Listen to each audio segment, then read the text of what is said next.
Hello and welcome to J. David Walker Field on Goodman campus at Lehigh University in Bethlehem, PA. We've got a great game between Lehigh baseball and Lafayette baseball.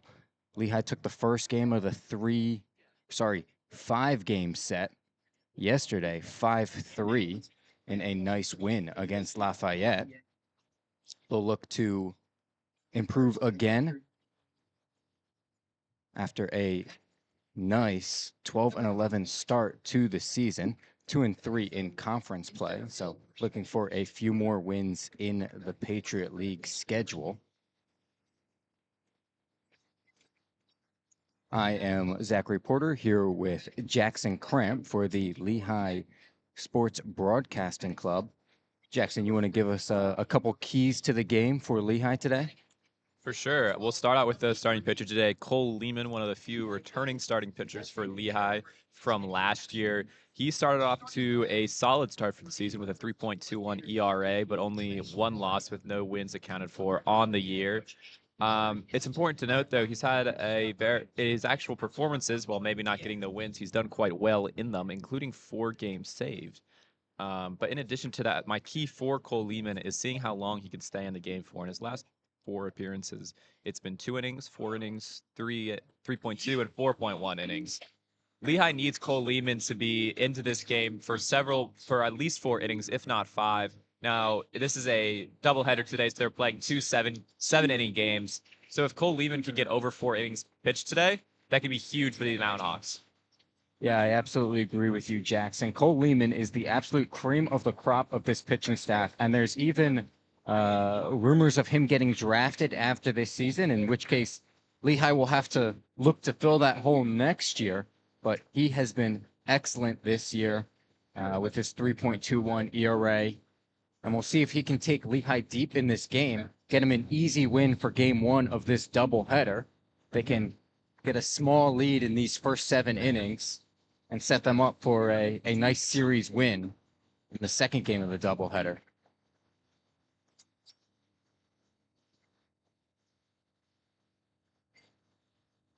But as you mentioned, this game cannot be taken in a vacuum. Well, Lafayette only sports a 4-21 overall record. A lot of those games have been really close and really high scoring. Just last week, they lost 11-15 to Army, and the same day they lost 3-4 to Army. Against Holy Cross, they lost 5-6 and then won 9-6. This Lafayette team can really put up the runs, and it's important for Lehigh to control that in the national anthem. United States of America, its freedoms, and those who protect them with the playing of our national anthem.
And now for your starting lineups for the Lafayette Leopards.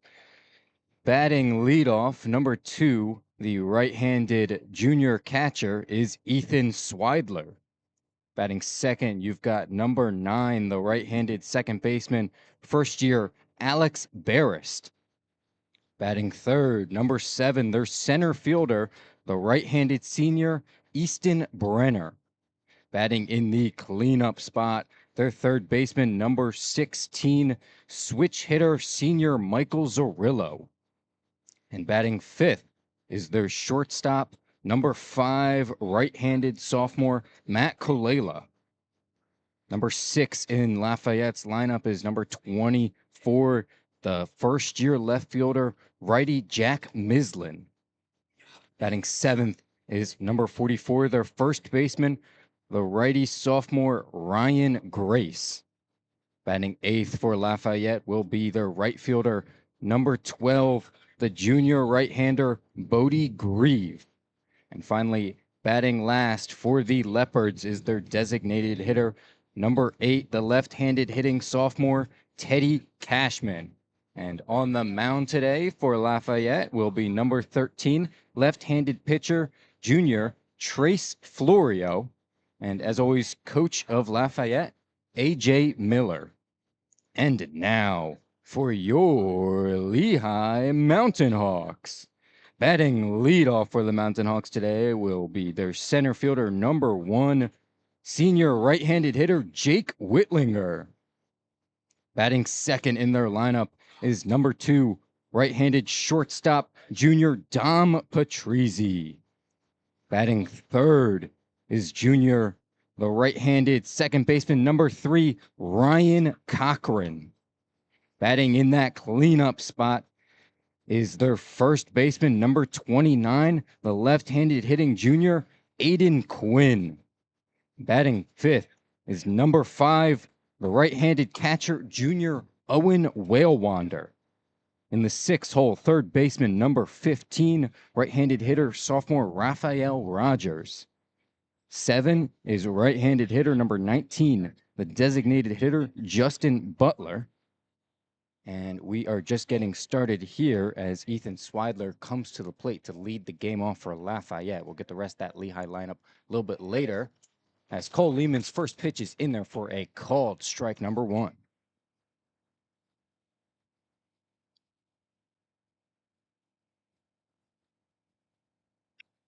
And pitch number 2 grounded out to second base. And that is Ryan Cochran able to scoop that ball up easily and make the play at first. That is 1 out in the first inning here for Lehigh. Yeah, and those first 2 pitches, Cole Lehman really seemed to be working the bottom of that zone, and the Lafayette hitter just got a little bit ahead of himself there, and that was an easy out for Lehigh to start it off. Now up for Lafayette, they've got their second baseman, number 9, the righty Alex Barrist. And here comes Lehman's first pitch. Swung on, grounded straight back to Lehman.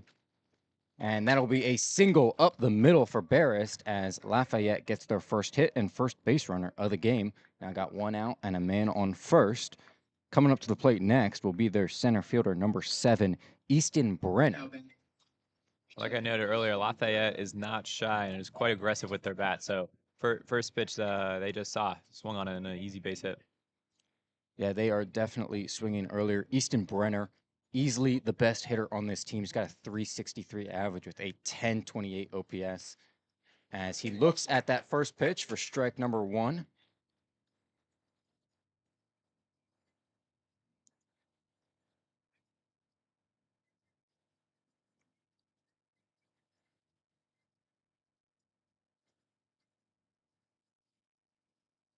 Here comes the 0-1 from Lehman, and it's bunted to the left side. Lehman gonna go pick it up himself, but no play to be made at first. That was a pitch-perfect bunt right there by Easton Brenner, the 3-hole hitter, and all of a sudden, it is now first and second, 1 out for the Leopards. Well, as you noted, Easton Brenner is Loft's best hitter, so you could definitely tell that really no one on Lehigh seemed to expect that bunt, least of all Cole Lehman, who literally took a step in the other direction before trying to field the bunt. And now up for Lafayette will be their third baseman, switch hitter Michael Zorillo. So he is batting from the left side against the right-handed throwing Cole Lehman. And he looks at that first pitch, a little bit high there for ball number 1. Looks like Lehman tried to mix in some off-speed there. Lehman is really concerned about Barrist on second base. Does not look comfortable right now. And here comes the 1-0 from Lehman. And that gets away from Whalewander for a second there, but he's able to keep it in front of him. That's ball number 2 now to Zorillo. Lehman needs to see that ball in the strike zone. He doesn't look right now. Yeah, it's definitely a little bit tougher with pitching with guys on, not able to go through your windup now. And here's the 2-0 from Lehman. And swung on and fouled back by Zerillo. Looked like he got a little bit jammed up there. Nice job by Lehman to battle back here. Now it's 1-2. Yeah, it was a nice inside pitch. I think you were right about Lafayette wanting to swing away. It feels like anything in the zone, they're going to look to take a shot at. Well, it makes sense. They lost yesterday. Need to come out swinging today. Got to be aggressive. Try to shake Cole Lehman off of his groove. And here comes the pitch from Lehman. Swung on, and that's grounded to third. Looks towards second, makes the throw to first to get one out. And that was Rafael Rogers. Didn't seem like he had the play at second there, as it was a little bit of a light ground ball. So he took the guaranteed out at first, and we now got 2 outs. Runners on second and third. And coming up for the Leopards is their shortstop, number 5, righty Matt Kolela. Yeah, it was probably a good decision by Rogers that time. I think if he had thrown to second, he would have been late on both second and first. So at least you get one out here. First pitch from Lehman is in there for a called strike 1. Yeah, he's had success throwing to the catcher's right-hand side of the plate so far, especially with his fastball. Yeah, he's able to hit his spots there, especially against a bunch of these righty hitters. As the 0-1 is fouled back towards the right side. It's now 0-2 for Kolela. Definitely going to look to protect here, because I assume he wants to put something in play with 2 men in scoring position. Yeah, and Barris is taking a huge lead off of third base anytime Lehman goes into his windup. Here comes the pitch, and appeal to the first base ump, and he says Kolela did not go. So that'll be ball number 1. That's a tough call against Lehigh, and the Lehigh faithful are showing it to the umps. Yeah, there was a good check swing there by Kolela, though. Hold off on that pitch. Here comes the 1-2 from Lehman. Swung on, grounded back up the center, and that'll be a 2-run single, it's looking like, for Matt Kolela, and Lafayette takes an early 2-0 lead against Lehigh. So that check swing call becomes 2 runs right there for Lafayette, as Matt Kolela does a good job battling back from down 0-2. Up now for the Leopards is their freshman right-handed hitting left fielder Jack Mislin. Well, and 2 of those hits, so these 2 of these hits so far in this inning by Kolela and Barris were both the exact same spot, right up at Cole Lehman. Something that the Mountain Hawks will want to look at as they change next inning.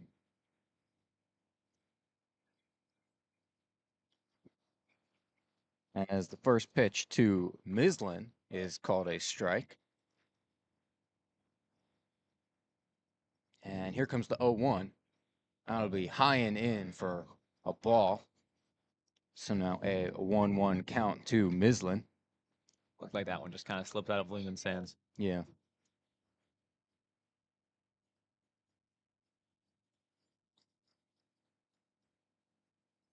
And here comes the pitch. And that'll be called ball number 2. That's another tough call against Lehman there. I thought that one might have just nestled in there. Yeah, it looked like that might have just been on the edge of the strike zone, and home plate umpire Thurman Berry didn't give it to him right there. And the 2-1 is up high for ball number 3. So Lehman all of a sudden struggling with his control right here. He's got to get back to that right-hand side fastball. That's what was looking for him earlier, including in the leadoff hitter. That's what he needs to get back to. And here comes the 3-1. Swung on and missed. Never. So that'll make it a 3-2 count for Mislin. Lehman 1 strike away from getting out of this inning. Runner on first is going to take a massive lead here. And runner on first is going, swung on, and that is flied out to center field, and it looks like Whitlinger is going to get under it and make the easy catch. That would be the 3rd out of the inning, so a couple runs surrendered by Lehman after getting some couple of singles off of him. We go into the bottom of the first. Lafayette currently up 2-0 over Lehigh. Lehigh going to try and make up that deficit early.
And we are back with the bottom of the first inning of this baseball game between Lehigh and Lafayette.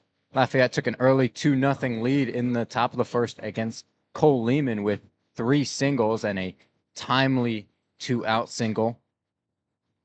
Now, as promised, the rest of the Lehigh lineup batting 8th, they've got the righty senior, number 13 left fielder Sam Holtz.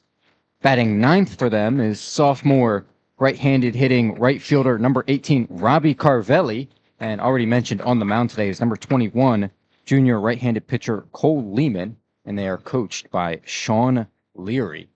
Now up to bat for them is their center fielder right-handed hitter Jake Whitlinger. And the first pitch from Trace Florio is in the dirt for ball number 1.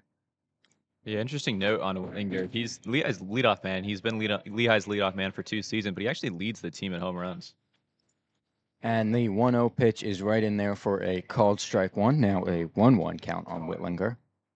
Yeah, Whitlinger has been a staple in this Lehigh lineup for years now, as here comes the 1-1. And that is grounded to the third baseman. And Michael Zarillo able to scoop it up cleanly and make the play at first. Yeah, not how you wanted to start for Whitlinger. Usually he gets off to a pretty strong start, but he'll be back. He's one of those guys that doesn't linger too long in any one at bat. I'm sure the next time he's going to be up there, he's going to be swinging right again. And now up to bat for Lehigh is junior right-handed shortstop Dom Patrizzi. Yeah, he's played and started in 22 games. Big things for Dom Patrizzi this year. As the first pitch to him is up high for ball number 1. Still looking for his first home run of the year, but he's always been more of a batting for average kind of guy. As here comes the 1-0 swung on, and that is lined out towards left field, and that'll be just foul. Unfortunate right there for Patrizzi, as he just barely pulled up a little bit too much. Now a 1-1 count on him.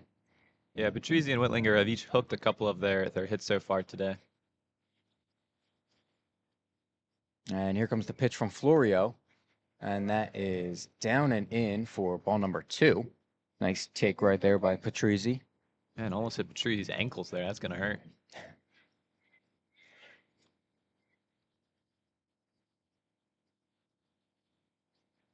Here comes the 2-1. Swung on and missed. Similar location right there for Florio, trying to get Patrizzi down and in, and Patrizzi bit at that one. So now a 2-2 count on him. Yeah, Patrizzi's got to do a better job against the left-handed pitcher out here today. As here comes the 2-2. Looks like that is in there for a Ooh. called strike 3. Patrizzi seemed to know it when it came by. Yeah, Trace Flory is really working that inside against these right-handed batters for Lehigh to start it off today, which makes sense as a lefty. But a lot of his pitches has tried to basically jam them up from the left-hand side, and so far it's worked. And now up for Lehigh is number 3, their second baseman, right-handed hitting Ryan Cochran. As the first pitch to Ryan Cochran is in there for a called strike. It was a nice pitch from Florio. Able to get the curveball to fall into the zone right there. And here comes the 0-1. Swung on, and that's grounded foul towards the left side. It's now an early 0-2 count for Cochran here. Got 0-2, 2 outs, no one on base. So just looking to protect here, maybe start a 2-out rally. Lehigh really needs to see something positive happen so far. This first inning has not gone the way they hoped for. And here comes the pitch from Florio. That'll be down low for ball number 1. I think Florio, in his attempt to try to get into the inside of these Lehigh batters, has also seen himself throwing a couple of balls low in the zone. So be intrigued to see if he can keep his control as this game goes on. 1-2 count. Here comes the pitch. Swung on and missed, and that is Florio's second strikeout of the inning of the day, and that'll end the first inning for Lehigh. We'll go into the top of the second. Lafayette still leading 2-0.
And we are back with the top of the second inning between the Lafayette Leopards and the Lehigh Mountain Hawks. Lafayette still leading Lehigh 2-0. Cole Lehman is back on the mound to face first baseman Ryan Grace, leading off for Lafayette, and his first pitch is in there for a called strike 1. Yeah, Lehman is notorious for his quick pitching style, is what we already see next to offering here. And for a strike by the first pitch umpire. But Lehman's quick pitching style, while maybe a little bit unorthodox, I think helps him try to forget some of the past errors he might have made. So first inning might not have gone his way, but I have a feeling he's going to shake it off here. As here comes the 0-2, swung on and miss. And that is Lehman's first strikeout of the day on Ryan Grace right there. Yeah, again, attribute that to Lehman and a lot of it to his quick pitching style. I mean, what was that, 30 seconds, 3 strikes, 3 pitches? Can be really demoralizing for an opposing team. And up next for Lafayette is their right fielder, number 12, Bodie Grieve. And first pitch from Lehman just misses the zone. That'll be ball 1. Yeah, I can definitely tell the Lehigh faithful think that was a little bit higher than it was. And here comes the 1-0 pitch. And that'll be down low for ball number 2. That one was in the dirt, unfortunately not close to the zone. The umpire gets to show off his arm. Sure, he's still thinking about the days. Yeah, umpires for today's game, home plate is Thurman Berry at first base. We've got Cody Kogan, and at third base, we've got Jeffrey Kleiner as that 2-0 pitch is taken deep to left center field, and that is out of here. Bodie Grieve puts another one on the board for Lafayette. He makes it 3-0 with one swing of the bat. That is a home run off of Cole Lehman right there for Bodie Grieve. Yeah, not the way we wanted this game to go for Cole Lehman thus far. I spoke about pregame of how you wanted to keep Lehman for at least 4 innings, but already Lehigh's down 0-3 and only a 7-inning game, so I'm sure we'll see some activity soon. Now up for Lafayette is their designated hitter, lefty Teddy Cashman, as the first pitch is in there for a called strike. Well, Lehman's now got to navigate against the lefties and pitching mostly against righties so far. And the 0-1 pitch is fouled back. Now an 0-2 count on Cashman. Yeah, Lafayette's lineup mostly filled with righties. They've got the one switch hitter in Michael Zarillo, and Teddy Cashman is the lefty, as here comes the 0-2. Swung on and missed. And that is Lehman's second strikeout of the inning and of the game. A little bit almost like Jekyll and Hyde this inning for Lehman so far. The first and third hitters he dispatched with incredible ease, but the home run in between them kind of makes you forget them. And now the top of Lafayette's order back up. Catcher, right-handed hitter Ethan Swidler looks at his first pitch, and that gets called a ball. Again, right on the edge of that zone, and not a lot of Lehigh fans happy here with that call. It's one way to phrase it. Here comes the 1-0. That is also called a ball, a little bit outside, it seemed. Lehman got this out earlier in the game in the first inning. Let's see if he can do it again. And 2-0 count. Pitches up high for ball number 3 right there.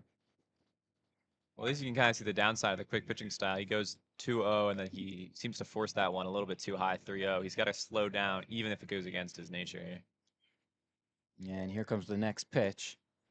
That'll be inside for ball 4, and that's a 4-pitch walk. Definitely not what you want to see there from Lehman. You said a little bit of Jekyll and Hyde this inning. You're not wrong. Well, what was that? I think that's 2 3-pitch strikeouts, 1 4-pitch walk, and then a 2-pitch home run. Yeah, sort of We got 2 interesting. Pitchers, how many pitchers are out there?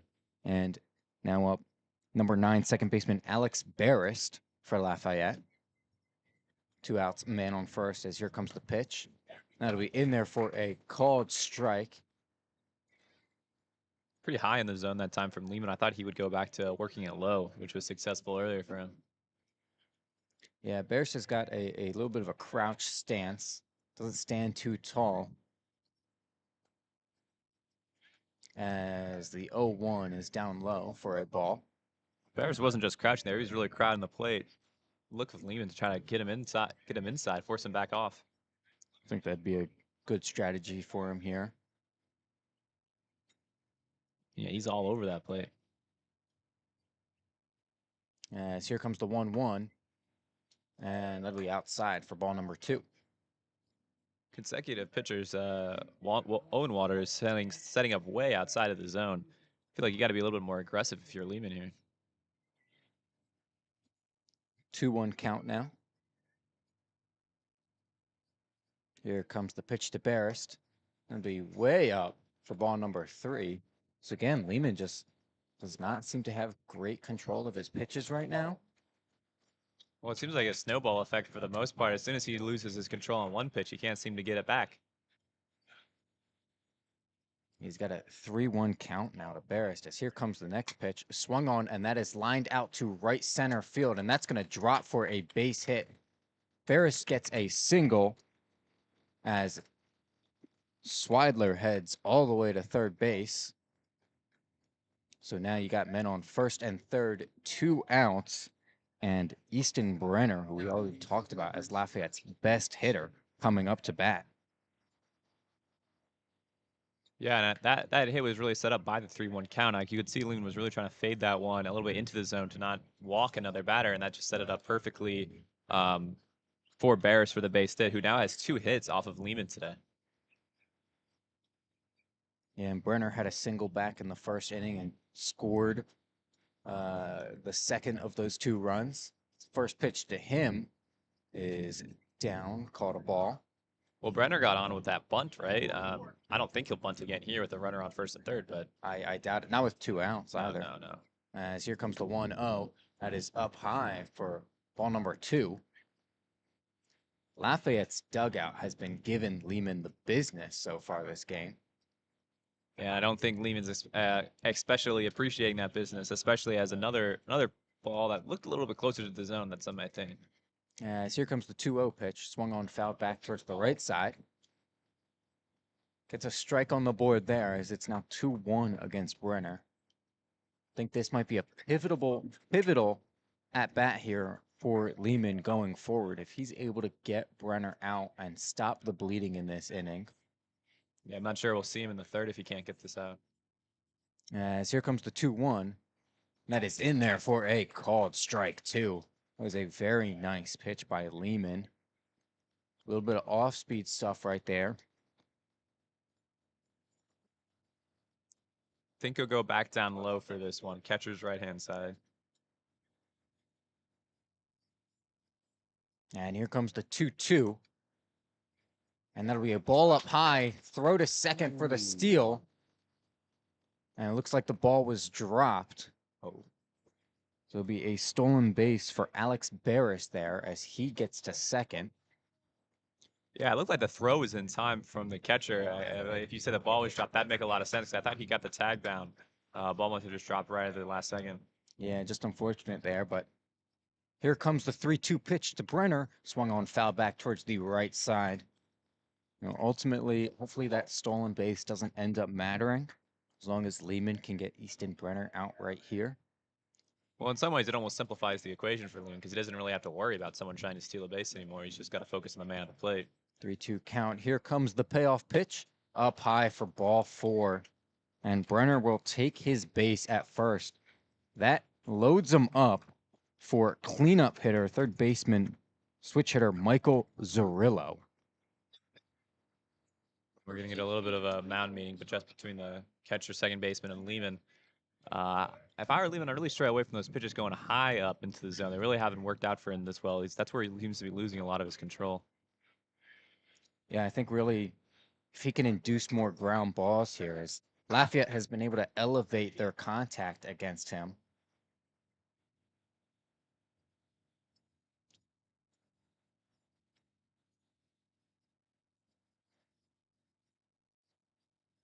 Got a little bit of a mini shift going on here by Lehigh's infield. And first pitch to Zarillo, swung on and missed. Put out the off speed right there, and Zarillo was way out in front. Yeah, Lehman's not a big off-speed guy, but it's been working so far today. We'll see if he goes back to it a bit more. And second pitch is swung on and lined out to left field. That'll drop for a base hit. 1 run is in, 2 runs are in, and that'll be a 2 RBI double right there from Michael Zarillo, as this is just a nightmare situation for Cole Lehman. Those are his 4th and 5th runs given up in the first 2 innings today. And Lafayette continues this 2-out rally against him in the 2nd inning. Well, and again, that was another high into the zone fastball. Lafayette has been all over those pitches today from Cole Lehman. I have to imagine you have to go away from those pitches at a certain point. I get it might be your bread and butter, but if it's not working, it's not working. So Matt Kalela comes up now with 2 outs and runners on second and third, and he swings at the first pitch. It's grounded to third baseman Rafael Rogers, able to make the play to finally get out of this inning, but the damage was done already. 3 runs by Lafayette pushes their lead to 5, and we will go into the bottom of the second with them leading the Mountain Hawks 5-0. Oh, we're good. So good.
And we are back with the bottom of the second.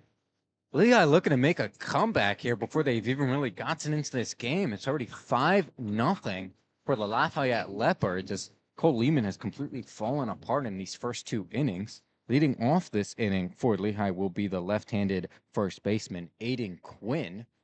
First pitch from Trace Florio, off speed in there for a called strike one. That one was right on the edge of the zone. Definitely hittable, but a good pitch by Florio, just kind of like nestled in there out of nowhere. And here comes the 0-1 from Florio. Swung on, and that's grounded out towards second base. And that is Alex Barris with the nice play right there. And that'll be 1 out in the bottom of the second for Lehigh. Yeah, Quinn seemed to get a little bit ahead of himself on that pitch there. It could have been definitely could have been a base hit on where that pitch was located. But again, Florio took a little bit off of that and created a really easy grounder. And next up, we've got the right-handed hitting catcher, Owen Whalewander. He's been crushing the ball so far for Lehigh this year. His first pitch to him is caught a ball right there.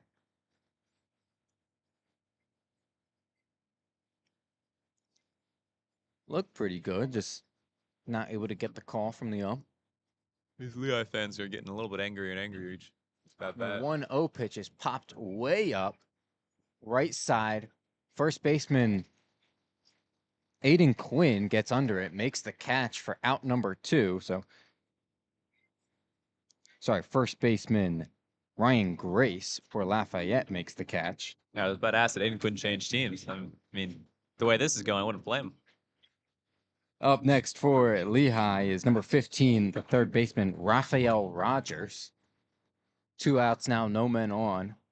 See if he can start something as he takes a crack at the first pitch from Florio, and that's a ground ball through the infield, and that'll be a base hit for Rogers.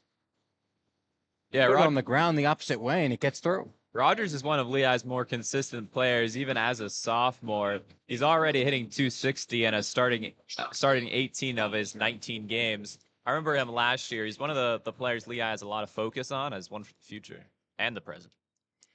And now up to bat for the Mountain Hawks is their designated hitter, number 19, right-handed hitting Justin Butler. First pitch to him is up high for ball number 1. Yeah, I'm surprised to see Butler hitting so low all the way down in the 7 hole. He's been a rather staple mark of Lehigh baseball over these past couple years, a proper slugger. And here comes the 1-0 pitch, swung on and missed. Now it's a 1-1 count to Butler. Rogers was Lehigh's first base runner this game. First hit, first base runner. See what Butler can do with that as here comes the 1-1. Swung on, flied up high in the air towards right field. That is Bodie Grieve going back, and he makes the catch at the warning track. And Butler just not able to get quite enough on that ball. A little too high right there as Lehigh will go down with no runs, 1 hit, and 1 man left on base. We'll head to the top of the third with Lafayette still leading 5-0.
And we are back for the top of the third here in the baseball game between Lehigh and Lafayette.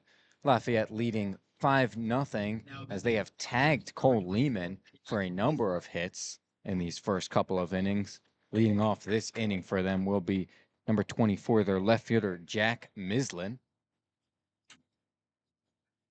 As here comes the first pitch from Lehman. That is up high for ball number 1. We'll see if Lehman can calm down. These first 2 innings have not gone his way. Well, he's throwing a lot really high into the zone, and he's just not getting the calls he's looking for because he's not really putting the pitch in the places he's looking for, and that's another ball too high. Yeah, the 1-0 is up high there again. Now a 2-0 count on Mislin. As here comes the pitch. That is outside for ball number 3. I mean, we've seen him flash some good pitching today with a couple of strikeouts. Well, it seems like it's either, quick strikeouts or quick hits from Lafayette, which is kind of their staple mark, because that's a ball. Yeah, the 3-0. Down and out once again. That's a 4-pitch walk to start the inning. That's not what you want from Lehman. Is coming up to bat for Lafayette.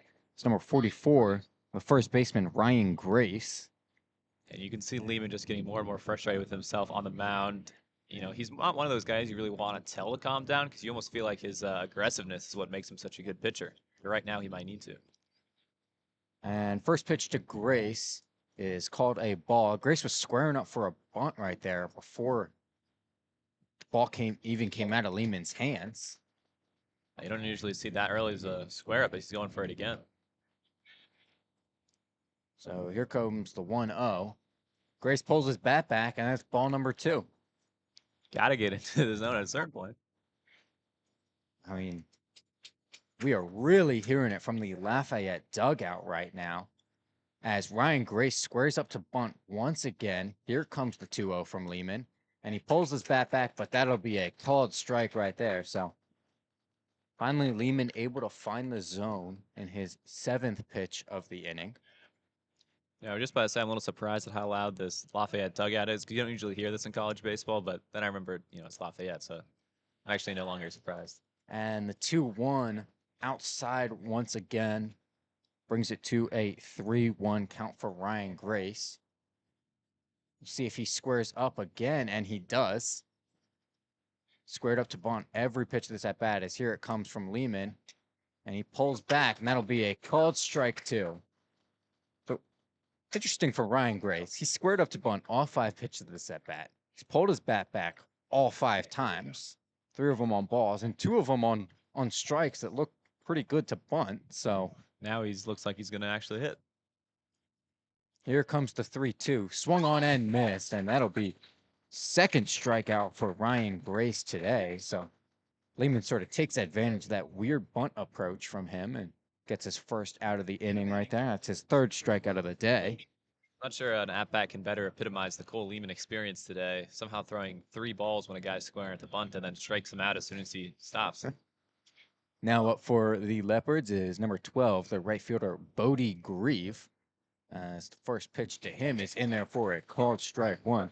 Bodie Grieve hit the solo shot for Lafayette's 3rd run last inning.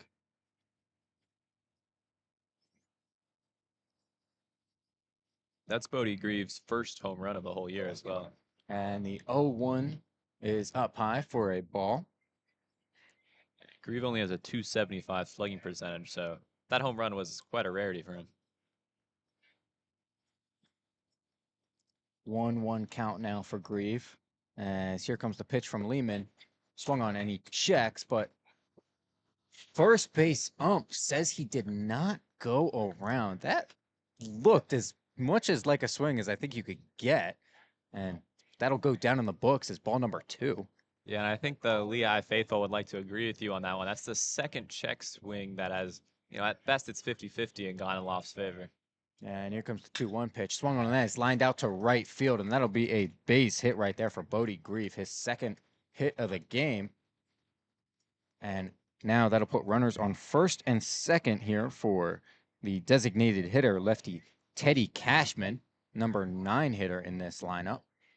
So 2 check swings called fair by the umpires for Lafayette, and immediately after them, both times, a base hit for Lafayette.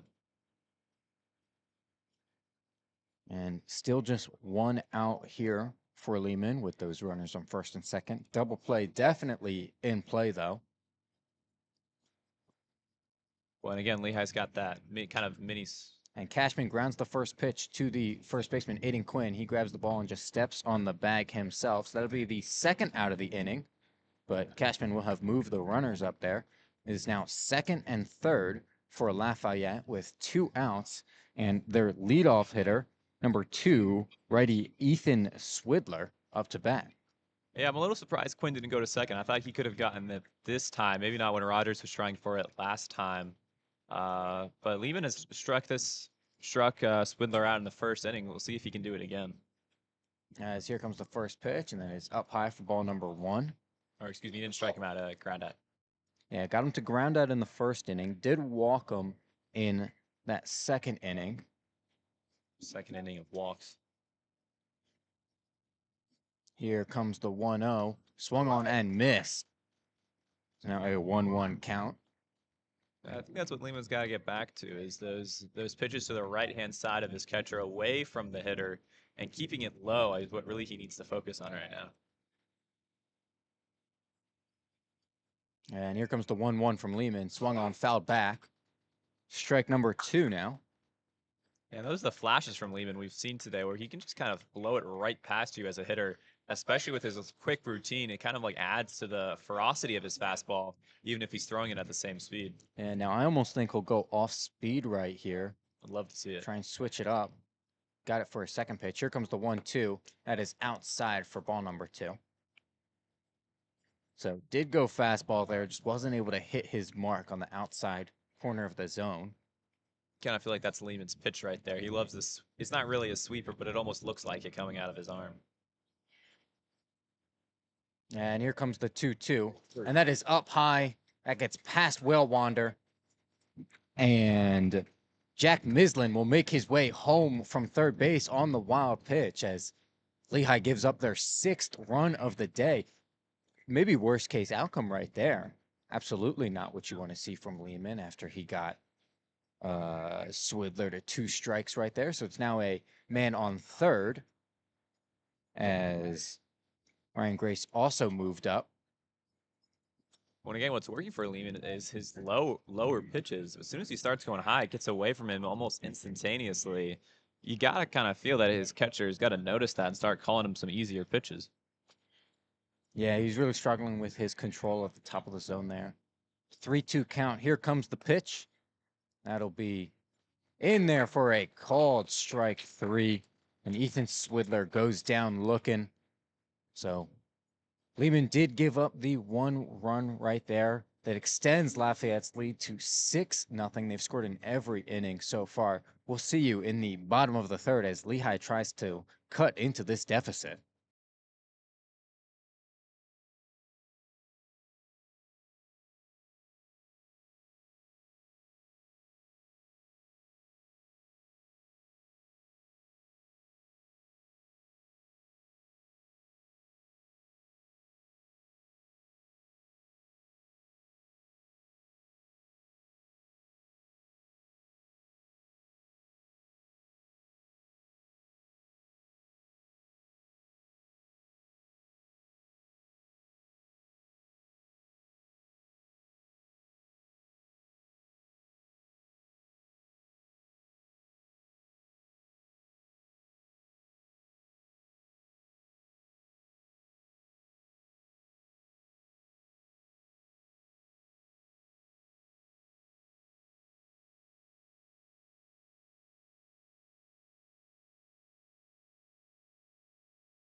All right, we are back with the bottom of the third.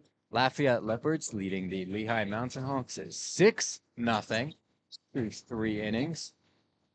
Lehigh trying to take a cut into that deficit as right-handed hitter, left fielder number 13, Sam Holtz, steps to the plate against Trace Florio. First pitch from Florio in there for a called strike one. Well, and for context, Holtz is Lehigh's 8th hitter. Lehigh hasn't even gotten through one of their lineups so far today, while Lafayette has 6 runs. So pretty devastating by Laf so far. As the 0-1 is flied out high into center field, Jake Whitlinger gets under it to make the easy catch for the first out of the inning. Jay Whitlinger plays for Laf now? I keep doing that. I mean, the transfer portal's open, but I don't think they jump like that. Center fielder Easton Brenner. Sorry about that, folks.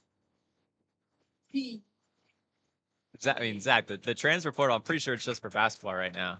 Up to bat for Lehigh now, the 9-hitter, number 18, right fielder righty Robbie Carvelli, as here comes the pitch from Florio. That'll be in there for a called strike one.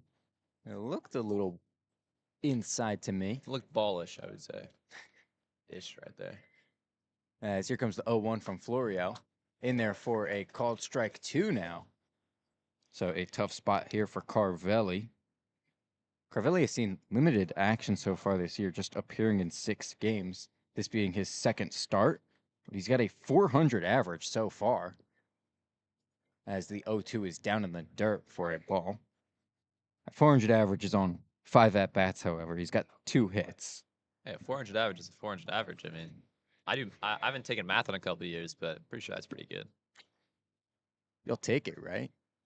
Nah, I don't have to. Took it in high school. AP Calc right there. Not required as part of your poli-sci curriculum. No, don't worry. I took a methods class though, so like, theoretically I can do a regression analysis. I don't know the math behind it, but I can do the stats. As the 1-2 is in the dirt again there. It's 2-2 now.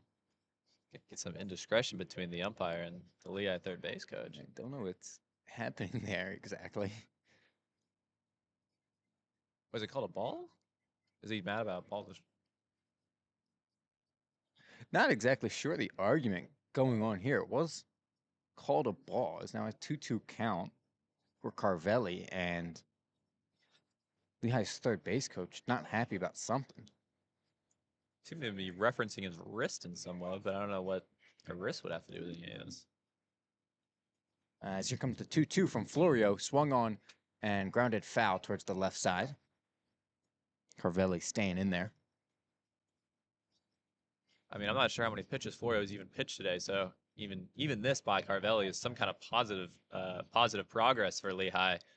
Just the fact that you're not grounded out after 3 pitches. And 2-2. Grounder towards the left side, and the third baseman not able to make the play right there.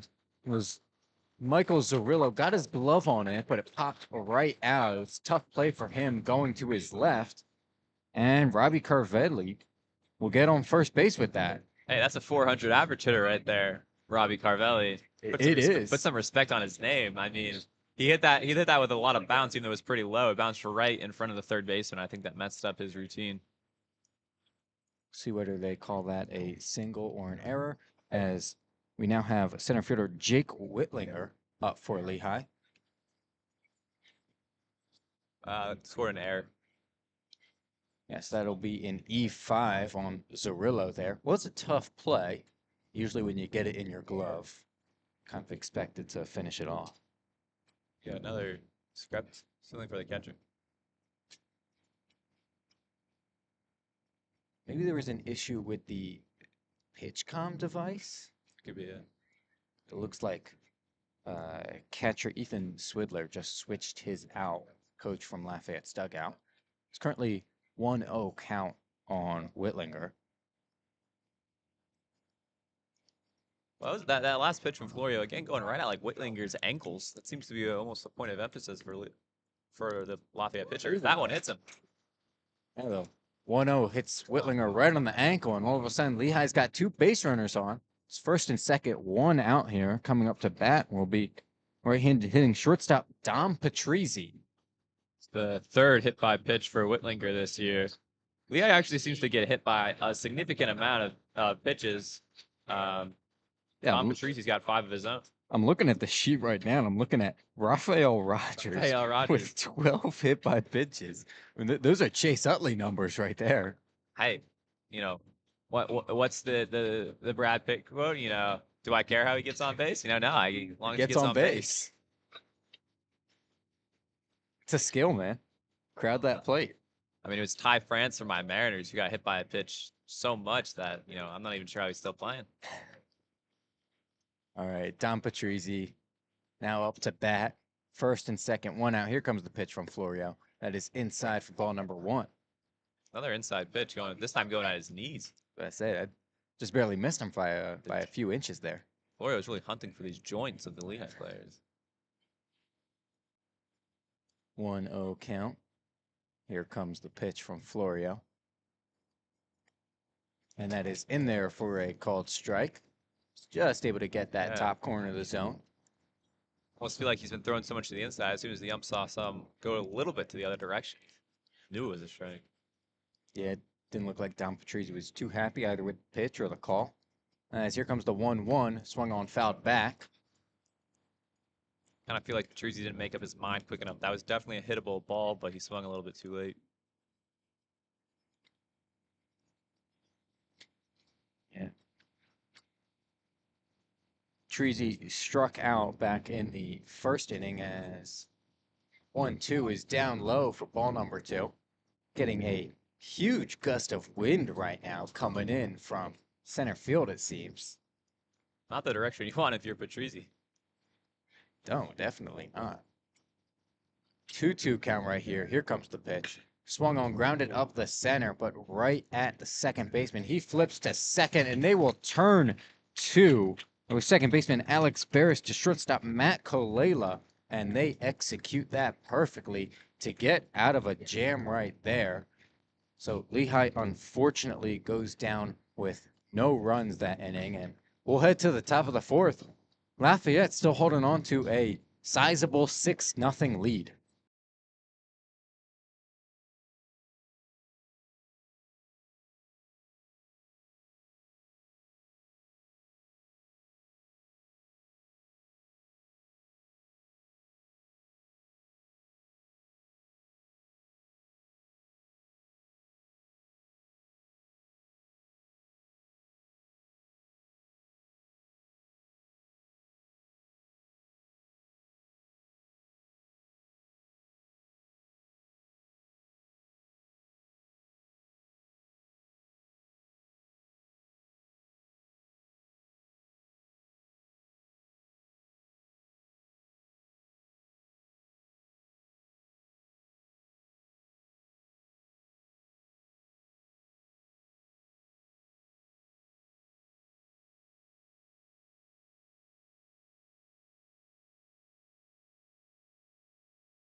And we are back for the top of the 4th.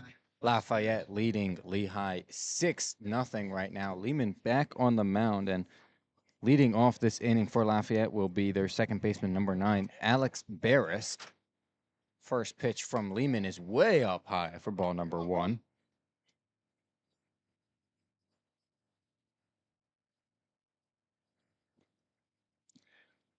One 1-0 count.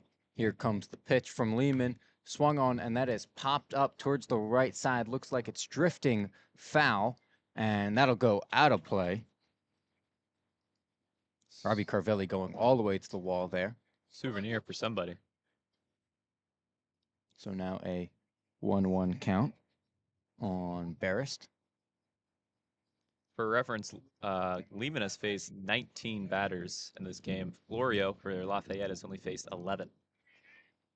Yeah, I mean, Lafayette's been able to get through their lineup a few times now. As here comes the 1-1 from Lehman. Swung on, and that is grounded towards the right side, gets through the first base, second base hole, and that'll be a base hit for Barris. That is his third today. He is 3 for 3, just tearing Lehman up. And that will bring to the plate number 7, their center fielder, Easton Brenner. Well, you mentioned earlier that Loft's been able to elevate the ball pretty effectively against Lehman, but they've also been able to find a lot of the gaps in this infield defense by Lehigh. A couple right between the second and shortstop, and this time it was between the first and second baseman. And here comes the first pitch to Brenner. He squares to bunt, but pulls back, and that'll be a ball. Yeah, I mean, honestly, it just shows that making contact can turn into good things. We saw it last inning with the ground ball to Zerillo at third base, which they did end up changing to a single rather than an error. We are not the scorers, by the way. That is somebody else. That's not us. I think that's a good change, as the 1-0 is caught a ball right here. Well, now Lehigh has 2 hits, so, I mean, we take it. Yeah. And like I said, it was a tough play. I mean, diving to your left and all. As here comes the 2-0 to Brenner, and that is in the dirt. 3-0. Brenner gives a little shimmy at the plate. Like you can't do shimmies at the plate when you have 4 wins on the season. That's just my opinion, but Lafayette getting a little bit cocky in this game as they're up 6-0. And here comes the 3-0 to Brenner, and that is in there for a called strike. Don't think he had the green light on that one, I'm guessing, or at the very least, just looking to take until he saw a strike from Lehman. well, swinging on a 3-0 when you're up 6-0, I don't think that's how you get your coach to appreciate you. And here comes the 3-1 from Lehman. He squares to bunt, pulls back. And it is called a strike. Not sure if it actually went off his bat there, or if that's just a straight up called strike. I don't think it hit his bat, but he might have, the way he reacted to it, he seemed quite disappointed in himself. Yeah, he didn't seem happy with it. All right, full count. Here comes the payoff pitch. Runner on first goes. He'll be down low for ball number 4. So that'll be Brenner's second walk of the game. And that'll put runners on first and second now. No outs, as we see Lafayette's cleanup batter, number 16, third baseman Michael Zorillo, come to the plate. It's like it's the end of Lehman for today. And coach is coming out to talk to him on the mound, and we see someone warming up in the Lehigh bullpen. Looks like he'll be coming in. So I'll point to the bullpen as well. So I have to imagine that's a even gets a tepid ovation from the crowd. Yeah, definitely not Lehman's best start of his career. Just ran into a lot of trouble with this Lafayette offense. And coming in to pitch for Lehigh,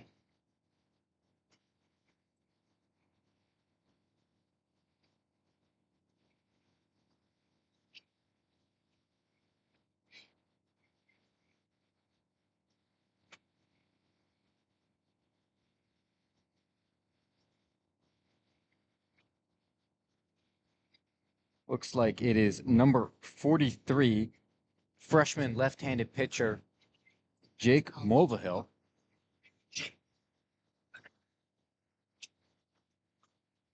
So Lehigh using this opportunity in the game to try and get a freshman some run, it seems.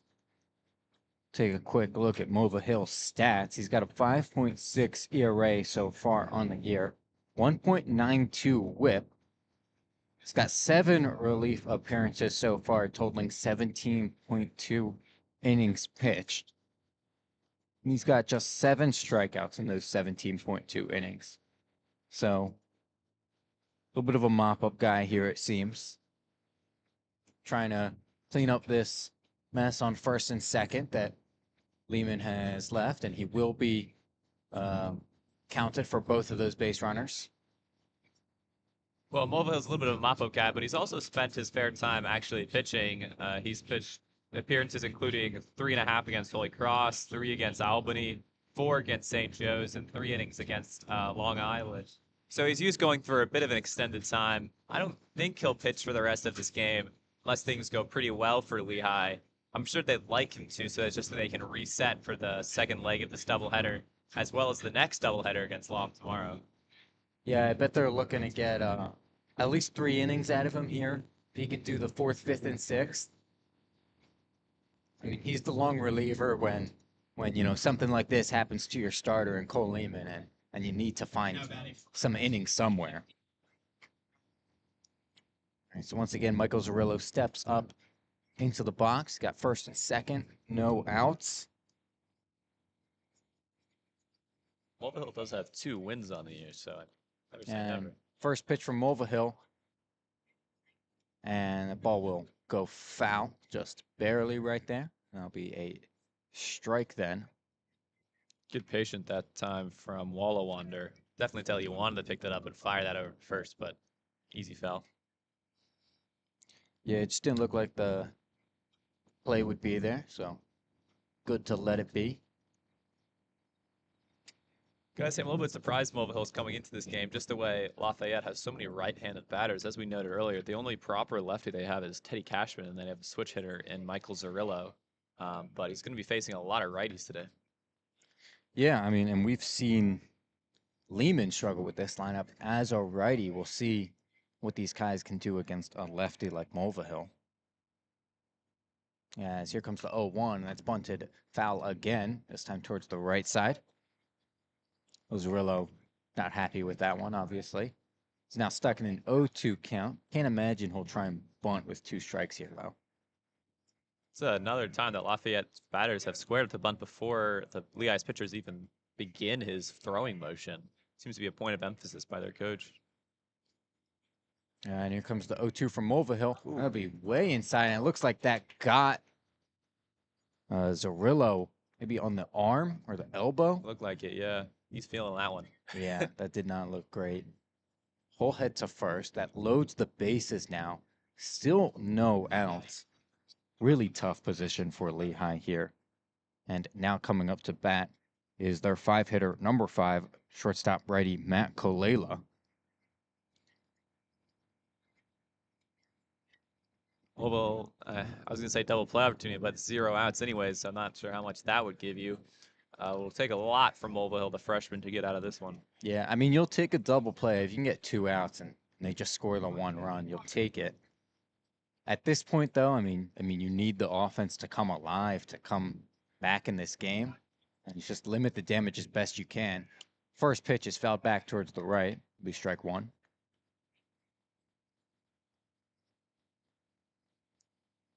Well, Mulvihill's seems to have a little bit more control than Lehman was having earlier today. Not sure he has the same velocity that Lehman did, however.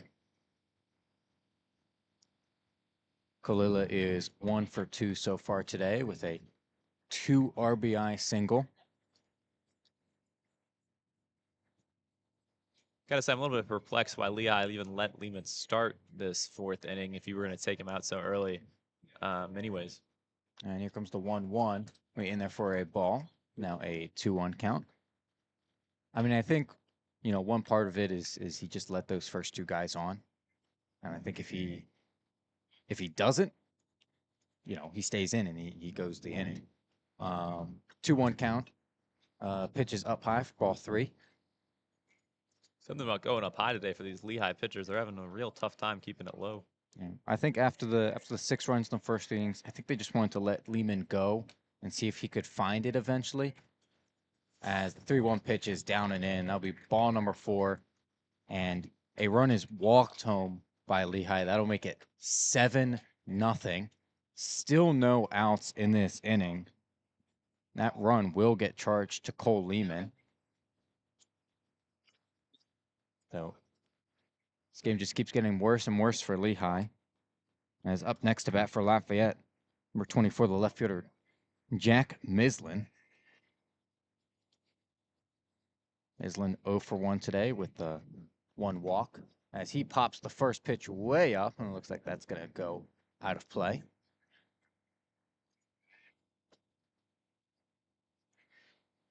So an 0-1 count now on Mislin.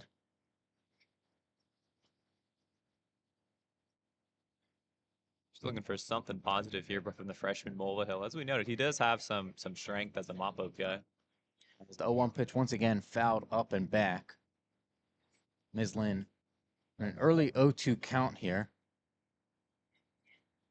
So favorable situation for Mulvihill. I think best case for him, try and throw some pitches low and out of the zone, and hopefully try and get him to chase, either strike out or ground into a double play, as that pitch is called a ball right there.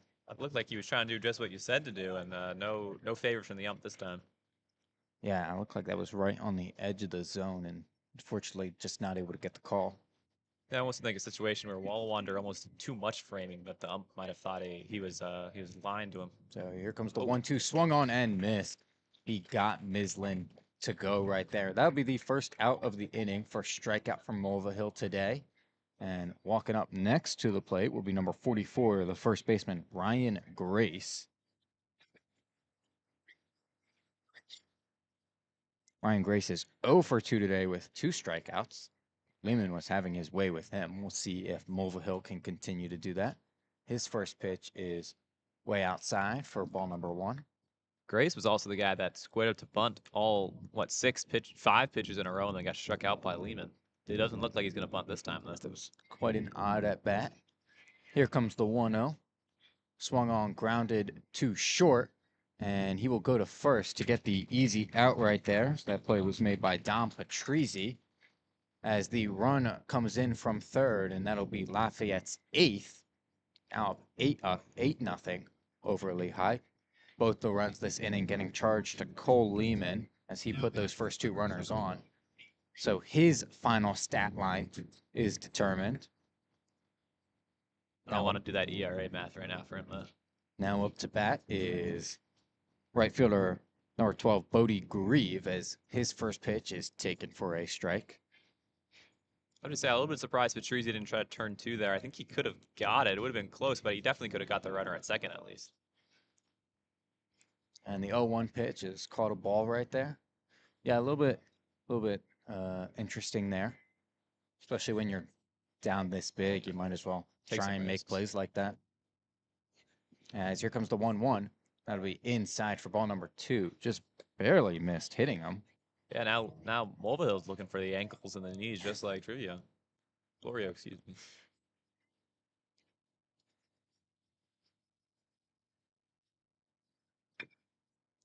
And 2-1 fouled off towards the right side. That makes it 2-2 now. Pretty sure Lehigh's running a dog night promotional for field hockey, lacrosse, but we've got quite a few of our dogs here for this game as well.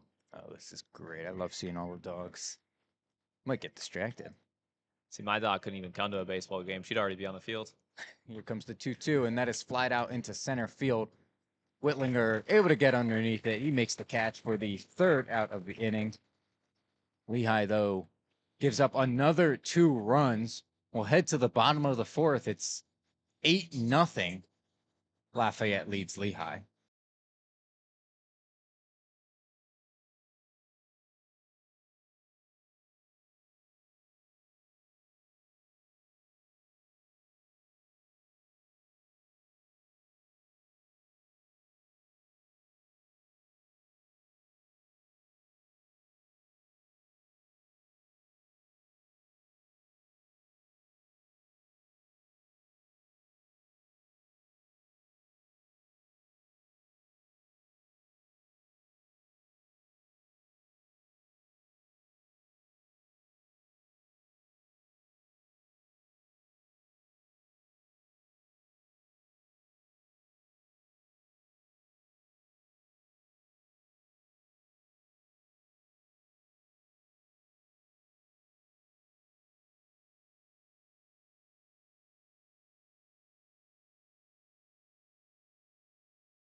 And we are back for the bottom of the fourth inning in this Lehigh Lafayette baseball game. Lafayette putting on a clinic here against Lehigh. It is 8-0 right now. Coming up to lead off the inning for Lehigh is their second baseman, number 3, Ryan Cochran, as he takes the first pitch in there as a called strike. So we mentioned Cole Lehman left after his first 2 at-bats last inning, so we do have his final line here as the 0-1 comes in, and that is flied out to right field. Might get over the right fielder's head, and that'll go all the way to the wall right there. That's at least a double. Ryan Cochran will get into second base standing up. Lehigh with their third hit of the game right there. Maybe they can get something going this inning. First multiple base hit that for Lehigh today. Not a whole lot going on the offensive end so far, but a good start to the inning by Cochran to finish off what was a mostly successful previous inning, albeit with no runs. So now up to bat for Lehigh will be their left-handed hitting first baseman, number 29, Aiden Quinn. Sun has disappeared here. And first pitch from Florio is in there for a called strike. So Lehman's final line ends up being 3 innings pitched, 8 earned runs, 8 hits, 4 walks, 4 strikeouts. So not his best appearance. As the 0-1 is way outside for a ball. Still with 4 strikeouts and really only 3 innings pitched. I mean, kind of the Cole Lehman experience. Yeah, I mean, we know he's able to get those strikeouts. Fortunately, this raises his season ERA from 3.21 to 5.35 as that ball is grounded right up the center. Fortunately, right to the shortstop, Matt Kolela. He's able to make that play easily. Ryan Cochran does advance to third, though. So Lehigh now with a runner on third, 1 out. Coming up to the plate will be catcher number 5, righty Owen Whalewander. Looking to drive in Lehigh's first run of the game. Well, Wallawander with 15 RBIs on the season, so definitely a capable batter in this situation. And he bunts over to the right side. Florio able to make a nice play on the ball right there. Flip to first to get the out, but that will bring Ryan Cochran home, and Lehigh scores their first run of the game. It is now 8-1, Lafayette leading. Hey, all runs count the same. All runs count the same. So got to start somewhere, right? Yeah. Rafael Rogers, he had Lehigh's first hit, so maybe he gets the first home run. Who knows? Yeah, we'll see. 2 outs now, no one on base, so see if he can start a little rally here. And first pitch is in there for a called strike. Sun has completely disappeared here at Walker Field. Gives it a lot more of a grimly attitude. As the 0-1 is swung at and missed, brings him to 0-2 now for Rogers. I told you I was going to talk about the weather. He did. Now it's just cold and windy. At least earlier it was sunny and windy. Well, and then we got the wind coming in from behind here as the 0-2 pitch is down in the dirt. Ball number 1. Hopefully this wind can help the Lehigh hitters a bit. Umpire's really flashing his throwing arm out here today. Looking for a minor league deal. It's Thurman Berry.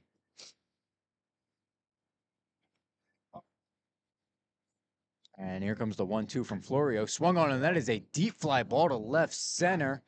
Not deep enough, however, as Jack Mislin comes in from left field to make the catch fairly easily. That'll be the third out of the inning. But hey, Lehigh gets their first run of the game here. They're starting the comeback. We go into the top of the 5th. Lafayette up 8-1.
We are back for the top of the fifth here between Lehigh and Lafayette. We've got Mova Hill back on the mound here for Lehigh, and coming up to bat for Lafayette, taking the place of Teddy Cashman, will be number 23, Ryan Ulysses. First pitch is way outside for ball number 1. Well, we mentioned earlier how Lafayette has so many right-handers, except for Teddy Cashman. So as soon as Mulville Hill comes into the game, Cashman gets taken out. And the 1-0 is in there for a called strike. Not sure what that stoppage was for, but Look, the umpire was going to step on his.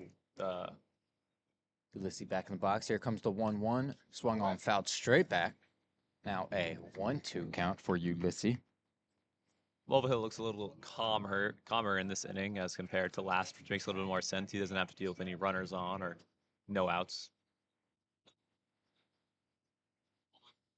And here comes the 1-2 from Mulva Hill. That'll be outside again for ball number 2. Those outside pitches haven't worked this bat so far. Yeah, he's got that breaking ball, and he seems like he can't fully locate it right there. That is a called strike 3 right there. Ulysses not happy with himself for taking that pitch. Yeah, it didn't even seem like Mulville Hill threw it all that hard. Just kind of snuck in there, and Ulysses didn't even see it. So first out of the inning right there, and up next, top of the lineup for Lafayette, their catcher number 2, ready, Ethan Swidler. Another right-handed pitcher, or batter, excuse me.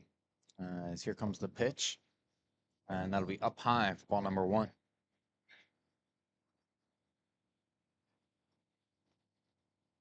Wind should be helping Mulville Hill here. It's really come alive in these past few minutes. As here comes the 1-0 pitch, and again, looks like it might have been high right there for ball number 2. I thought he snuck that breaking ball in there. He's been going to it a couple times, trying to hit it on the kind of sneak it in on the outside, but umpire doesn't agree. 2-0 count, and here comes the pitch from Mulva Hill. That's in there for a called strike. It's now a 2-1 count for Ethan Swidler, who does not yet have a hit this game. He's 0 for 2 with the 1 walk. As 2-1 is up high again for ball number 3. It's now a 3-1 count for Swidler. Yeah, these Lafayette batters have done a really good job digging in, getting really close to the plate, and they all get a little bit of a crouch going on, which I think has And 3-1 swung on and flied out deep to center field. Whitlinger will get under it right in front of the warning track. He'll make the catch easily for out number 2 this inning. Whitlinger just had a pretty solid defensive game out there today, catching a few fly balls. It's now 2 outs, nobody on, and up for the Leopards will be number 9, second baseman righty Alex Barrist, who has had himself a heck of a game today. Been 3 for 3, stolen base, and 3 runs. As here comes the pitch, he squares to bunt, bunts it foul. A lot of bunts out there from Lafayette today.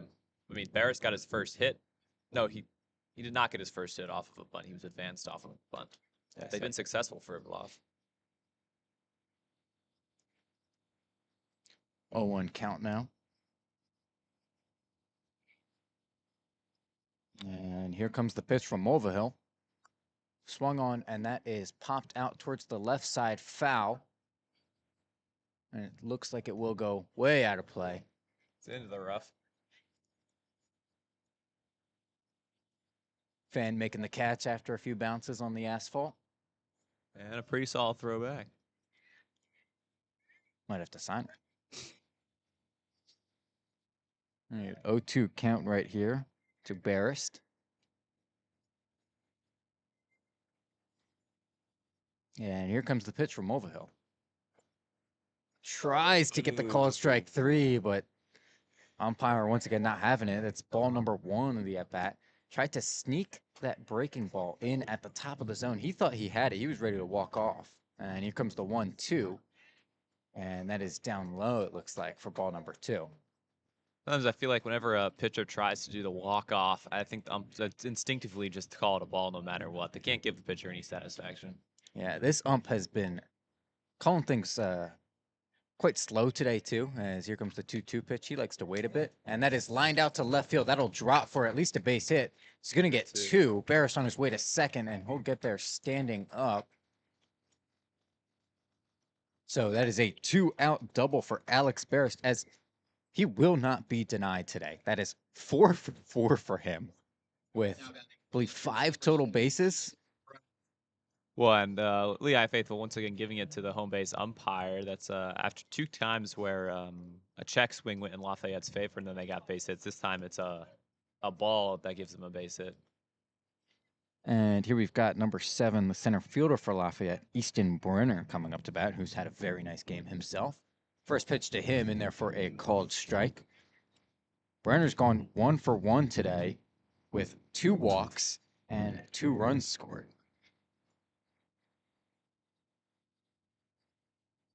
As here comes the 0-1 from Mulvihill, as outside for a ball. Well, and Lafayette only has 9 hits in today's game, which is 3 times more than Lehigh, but it's not an insane amount. But Lehigh's also given up quite a few walks and hit by pitches that I think have just given Lafayette so much benefit, even if they are aggressive, but not this good. And the 1-1 that's swung on, flied out to left center field. Jake Whitlinger ranges over, makes the catch for out number 3 in this inning. And that will be Lafayette's first scoreless inning this game. So finally, Lehigh able to shut them out for a change. And we'll go into the bottom of the 5th. Lafayette still leading Lehigh 8-1.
And we are back with the bottom of the 5th. Lehigh versus Lafayette baseball. Lehigh still down 7. It's currently 8-1 right now. And leading off the inning for them will be their designated hitter, number 19, the right-hander, Justin Butler. See if he can get something going for them. First pitch in there from Florio, called strike. So he is now heading into his 5th inning of work. He has been nothing short of dominant today against these Lehigh hitters. As here comes the 0-1 pitch, swung on and missed, and he's got Butler to an early 0-2 count. Butler was nowhere near that pitch, just swing at pretty much nothing. So here comes the 0-2 from Florio. That'll be just inside for ball number 1. Well, through the 4 innings, Florio has held Lehigh to just 3 hits. He's had 2 strikeouts, no walks, just the 1 hit by pitch he surrendered. And only one of those hits was extra base, that double, as the 1-2 swung on and missed by Justin Butler. And that'll be Florio's 3rd strikeout for the game right there for his first out of this inning. Not really sure what Butler was swinging at that time. I'm not sure if that was instructed to just kind of to swing for the fences, but not the right stuff that you're looking for right there. And now up for Lehigh, their left fielder, number 13, Sam Holtz. First pitch from Florio went breaking ball right there, and Holtz got way out in front of it. Swinging strike one.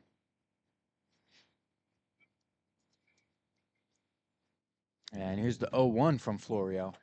We in there for a called strike two. So another 0-2 count for Florio. Kind of just summing up the Lehigh's hitting situation today, just getting into bad situations and then producing bad results. 0-2 count. Here comes the pitch. Swung on, foul back towards the right side. Yeah, I mean, we just talked about it. No walks today for Lehigh, and I feel like they've done a not so great job of trying to work the count against Florio. And giving him some easy outs at times. As here comes the 0-2. Swung on and popped foul towards the right side. It's the roof of the Parents Pavilion. Someone's getting a souvenir.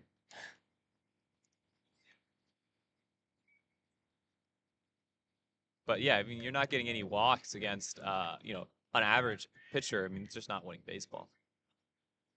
And here comes the 0-2 pitch. Swung on, grounded, left, foul. And you kind of get the sense watching this game, every time the ball hit Lafayette's bat, it seemed to just go off really, really hard. And I don't see the same veracity when the ball hits the bats of Lehigh today.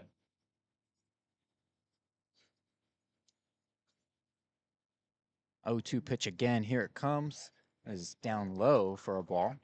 So Sam Holtz doing a good job battling this at bat. Able to foul off 3 of these pitches. Take that ball right there. Yeah, but even then, it's still a 1-2 count. So those 2 early strikes really put him in a hole. Yeah, I mean, Florio's done a great job putting it in the zone early in these counts. As 1-2 swung on. It's like foul tip, and the catcher, Swidler, was able to hold on to it. I mean, that's twice now then that these 2 strikeouts from Lehigh this inning. I mean, the hitters just seem to be swinging at something that isn't there. It's not even these close strikeouts. They're just totally missing. Now up for Lehigh, the right fielder, number 18, Robbie Carvelli, who has one of their 3 hits so far today. First pitch to him is a called strike, so he's 1 for 1. See if he can make that 2 for 2. 2 outs and nobody on here. Carvelli said was initially called an error, much to the chagrin of somehow both fan bases. And the 0-1 high bouncer towards the left side. It looks like it'll go foul. Yeah, again, like you mentioned, this umpire seems to call things a little bit late. Took him a while to call that one foul. Yeah, I mean, I like seeing with the called strikeouts a lot. He really likes to wait on that strike 3 call. So now an 0-2 count for Carvelli. Third 0-2 count of the inning here for Florio. I mean, as a pitcher, this is exactly what you want. When you're at 0-2, there's so many different ways you can go, and it's tough for the hitter to figure it out. And that pitch is fouled back by Carvelli. So Lehigh batters trying to battle back against Florio in these 2 strike counts this inning. It's going to be difficult.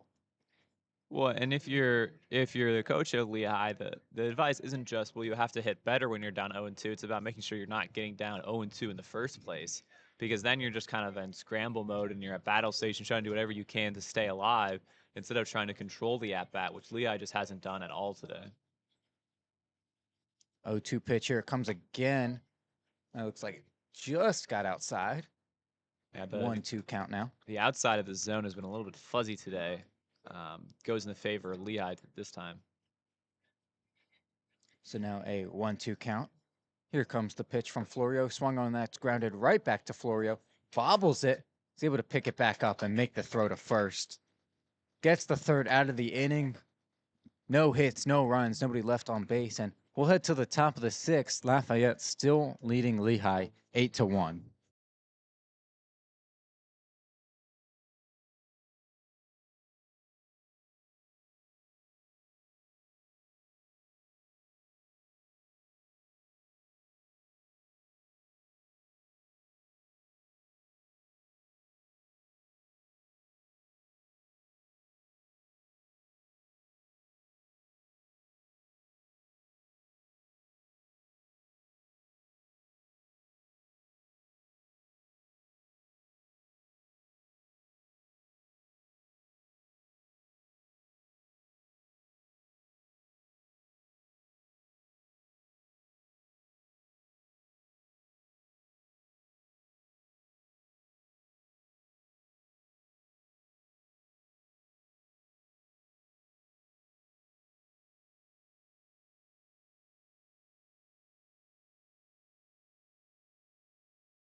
And we are back for the top of the sixth.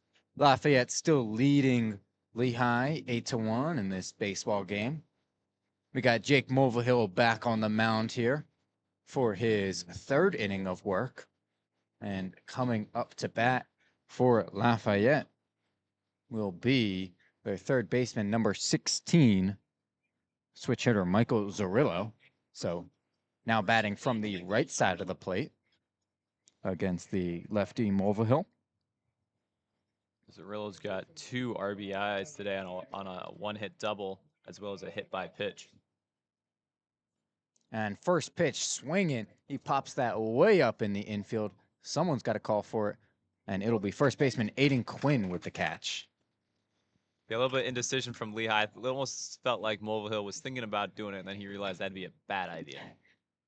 You always hate when you see a pop-up and all 4 infielders come in and not sure who's catching it.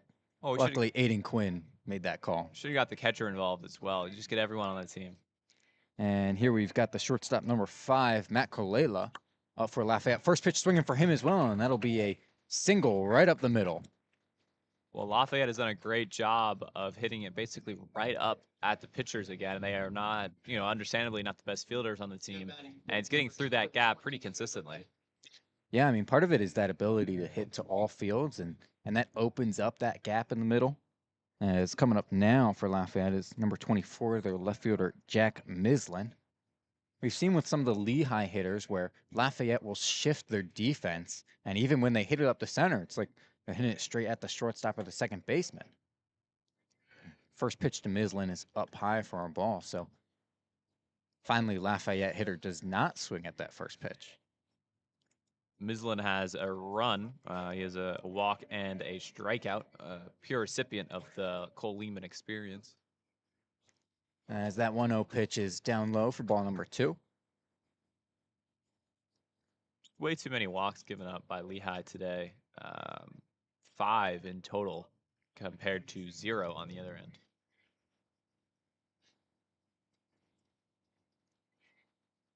And here comes the 2-0 from Mulvihill. Swung on and missed.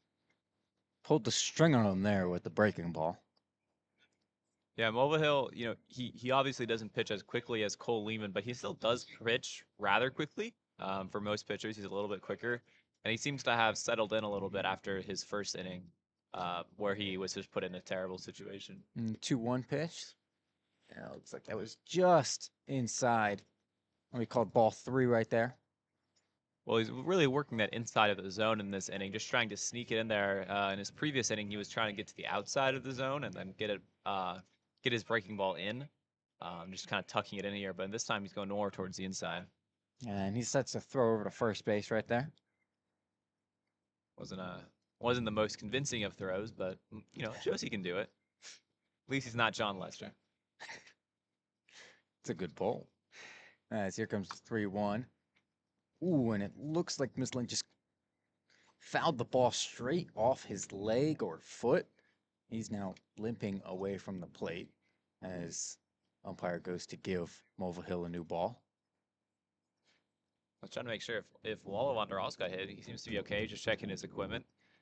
Yeah, that's going to hurt, if you're Mislin. He's now got a full count here from Mulvihill. Well, if you're Mulvihill, go back to the same spot, I don't think he's really going to want to swing at another one. Yeah, no. So 1 out, man on first. Full count. We'll see what Mulvihill can do here.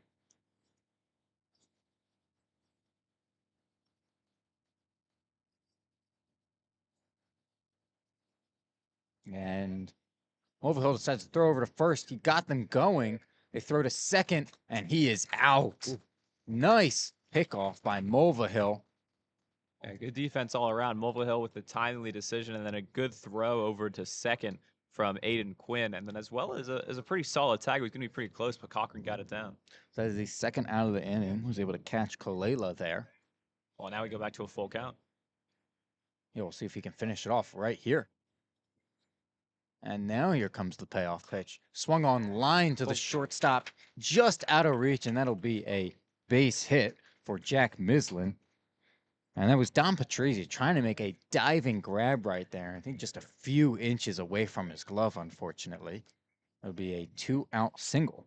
Well, again, a nice job by Lafayette in finding the gaps in this Lehigh infield, this time between the shortstop and the third baseman. They've been almost having their pick up the litter of which gap they want to go to so far today. And now up for Lafayette will be their first baseman, number 44, Ryan Grace, who's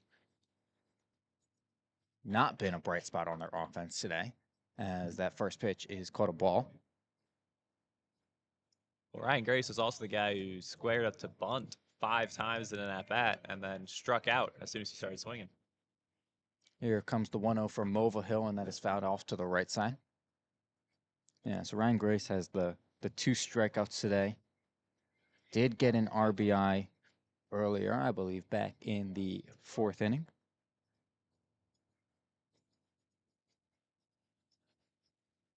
And here comes the 1-1, swung on, grounded right up the middle, and that'll be his first hit of the day as he gets a single over the second base bag. And now first and second, 2 outs for Lafayette, as we see the right fielder, number 12, Bodie Grieve, come to the plate. Grieve had the solo shot earlier in the game. Yeah, Grieve's home run is when you could kind of tell something was wrong with Lehigh today. It was his first home run of the entire year, not really known as a slugger, but kind of emblematic of what has happened today.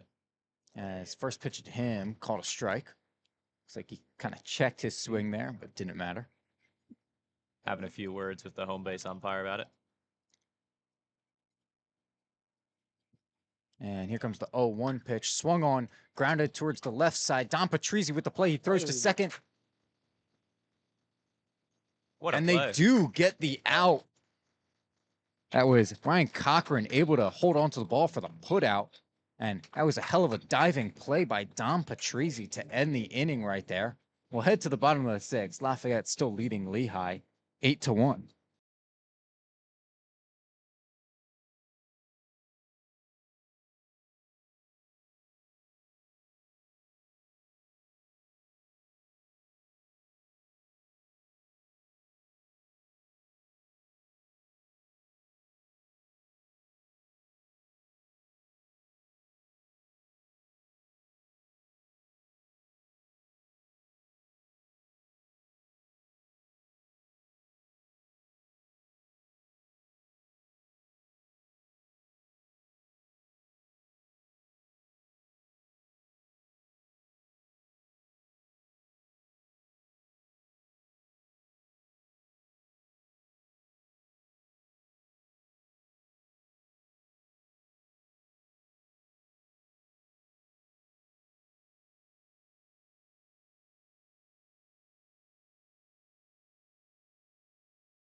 And we are back with the bottom of the 6th between Lehigh and Lafayette baseball.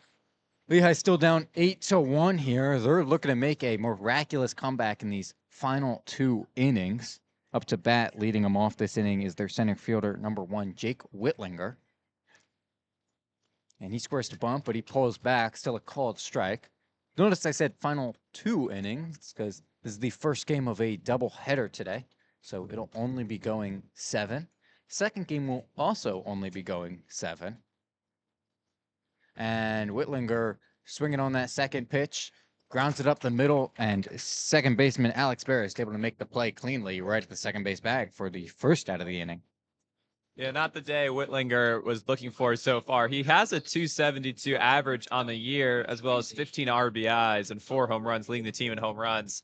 But the only way he got on base today was a hit by pitch earlier. So he'll be looking to bounce back in the second game. And now up to bat for Lehigh will be their shortstop, number 2, Dom Patrizzi. First pitch to him is a called strike.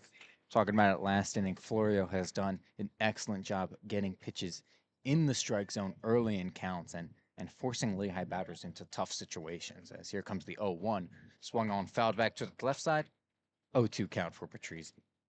We kind of get the sense that Lehigh came out as a batting team today just a little too conservative, and that allowed Florio to kind of command the zone. And now that they got down big, they started swinging a little bit earlier, and now they're just getting strikes as well. 0-2 count. As here comes the pitch from Florio, swung on, fouled off towards the right side this time. Treasy just trying to stay alive now. Fresh off his miraculous play last inning, diving to get the out, thrown to second, and a great catch and hold by Ryan Cochran, who got taken out by the Lafayette player. Yeah, seriously. 0-2, here comes the pitch, swung on, that's grounded to shortstop. And that is Matt Kolela. Scoop it up and make the play easily for the second out of the inning. Now coming up for Lehigh will be their first baseman, number 29, lefty Aiden, or pardon me, number 3, second baseman, righty Ryan Cochran. Didn't want to skip him there. Cochran's got a double today, as well as a run scored. The only run for Lehigh. As he's first pitch swinging, but that's fouled off way deep towards the right side. Lehigh has fouled quite a few off in that direction today. Usually expected to be in the other one due to their right-handedness. Yeah, I mean, just getting a little bit under the ball, a little bit late on it. As here comes the 0-1 pitch. And he checks his swing there. That'll be ball number 1. Good check by Cochran. Now we're going to check with the first base umpire anyways. 1-1 count now on Cochran. Here comes the pitch from Florio. Swung on Oh, and lined straight back at Florio. And he makes the catch for out number 3 in the inning. Cochran can't believe it. Florio almost couldn't believe it. And nothing seems to be going Lehigh's way today, as we'll head into the top of the 7th, the final inning of this game, still down 8-1.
We are back with the top of the 7th inning here. Lafayette is still leading Lehigh 8-1. It has not looked good for our Mountain Hawks today. We do have a new pitcher on the mound. It will be number 28, the right-handed freshman Max Trions. And leading off the inning for the Leopards will be number 23, the DH Ryan Ulysses.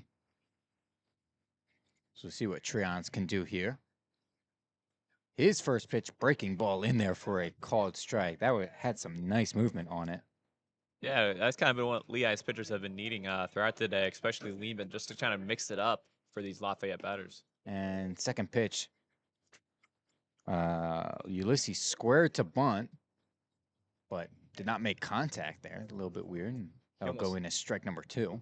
Well, he almost didn't think he did make contact. He started running down the first base line and then get called back. And here comes the 0-2 from Trions. Swung on and missed. And Trions, 1 batter, 1 strikeout. But Trions hasn't got a whole lot of run this season, only with 11 total innings pitched, giving up 12 hits and 8 runs. But he also has 11 and now 12 strikeouts. So definitely one to watch for the future for Lehigh. And up now for Lafayette will be their catcher, number 2, Ethan Swidler. Yeah, Treons with just a 6.55 ERA and that 1.55 whip. Doesn't look too great this year, but like you said, he's someone that they want to develop, as his first pitch to Swidler here is a ball inside. He comes from Hillsborough, New Jersey, went to Rutgers Preparatory School. And here comes the 1-0. Check swing, and that'll go in there as a ball number 2. Treon, just looking at, he had a 0.17 ERA and 77 strikeouts as a junior. Here comes the 2-0 swung on. That is a deep fly ball to left center field. That'll go to the warning track. At least a double right here for Swidler. Whitlinger is able to pick it up and throw it in time. And Swidler is on second base, standing up for a 1-out double for Lafayette. Doesn't seem like their offense is done just yet. No, you can't mercy rule in the 7th inning. Or I guess theoretically you can, but That would just be called a win, it'd Jackson. just be a win, I think. But well, I guess if they do it in this top of the inning, and then No, it's got to be at the end of the inning. Oh, fortunate. So now 1 out, and on second, and up now for Lafayette is second baseman number 9, Alex Barrist, as he goes fishing on that first pitch, swinging strike number 1. Down to his knees that time. On an otherwise dominant day from Barrist. 4 hits, 3 runs, a double, a stolen base. He's been all over the place today. And the 0-1 pitch fouled back towards the right side. Now he's going to have to battle back from an 0-2 count here from Treons. Yeah, Barrist has been about as good as you could be for a hitter in a day. All he's missing is a home run. Or simultaneously, he didn't even have an RBI somehow, despite all his hits. But he does have a 1.25 slugging. Here comes the 0-2. That'll be outside for a ball. Yeah, I mean, he's been getting on base for the guys behind him to pick up those RBIs. Zerillo batting 4th in the lineup has 2, and Kolela has 3. Kaleli's got 3 RBIs and 3 at-bats, so Lehigh's gonna look to control him in the 1-2 second pitch game. grounded to third. And Rafael Rogers able to dive to his left, throw to first, and make the play right there. Able to keep Swidler at second as well. So now it's just a man on second with 2 outs. Up next for Lafayette will be number 7, their center fielder, Easton Brenner. Yeah, Rogers and Swidler almost seem to have a little bit of a staring contest as Rogers debated throwing it to second, ultimately deciding to throw to first for the easy out. Treon's first pitch to Brenner, inside for ball number 1. Brenner has also had himself a very nice game. We talked about him possibly being the best hitter on this Lafayette offense. He's 1 for 2, 2 runs and 2 walks. As the 1-0 is in there for a called strike. He's got more walks than all of Lehigh today. I mean, just been really patient at the plate, and he's been rewarded for it. And to be fair, that's not exactly a high bar, at least today in this game. And here comes the 1-1. And looks like that'll be called strike number 2. He's able to just get the top of the zone right there for Treons. That breaking ball has been working for him. Yeah, you don't see a ton of breaking balls to that part of the zone, but Treon's been going to it a lot, like you said. And here comes the 1-2 to Brenner. Swung on, grounded towards the left side. It will stay fair. Rafael Rogers fields it, throws to first. And that'll be the 3rd out of the inning. So Lehigh now 3 clean innings to end the game. And we'll see if they can come back or force extras in the bottom of the 7th. They'll need 7 runs to do it as they are down 8-1.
2 groundouts today.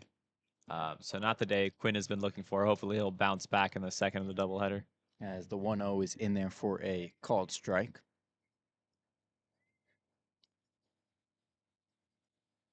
And here comes the 1-1 from Florio. Is outside for ball number 2. Yeah, Jackson, I think this whole Lehigh offense is looking to bounce back for game 2 of this doubleheader.